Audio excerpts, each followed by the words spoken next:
The news came on Monday. Norwegian Air's important Danish and Swedish subsidiaries, which employ cabin crews and pilots, had filed for, which had already been stopped back in January due to the grounding of this aircraft type since March 20. A total of 422 MAX jets had been assembled but remain undelivered due to according to DW Research, this is very likely to be Etihad at an agreed price of $150 million. This could easily result in a write-off in the region of $100 million.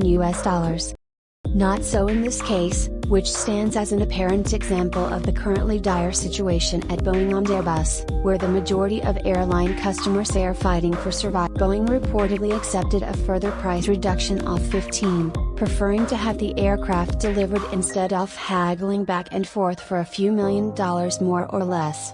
Aircraft manufacturers are standing with their backs to Boeing's situation is especially precarious.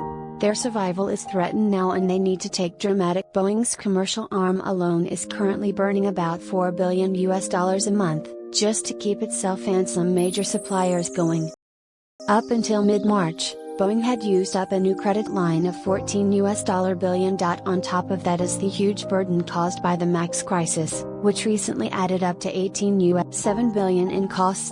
There aren't many options to explore for Boeing without a guarantee from the government, says U.S. consultancy Aero Analysis. Aviation is a global industry, so this news had a ripple effect over 7,000 kilometers away in Seattle and the west coast of the U.S. Even though Boeing's CEO David Calhoun is against accepting federal support if any strings are attached to it, Boeing's production single-handedly equals around one of U.S. GDP. Uncertain future. This week, Boeing is expected to announce the eagerly awaited new production rates. Most of all Boeing, but also Airbus, have to use ETH time wisely until traffic will probably bounce back by 2023 to work hard on revolutionary new bringing worries to the world's biggest aircraft manufacturer Boeing. It will come at the expense of expensive wide-body aircraft and will affect Boeing much harder.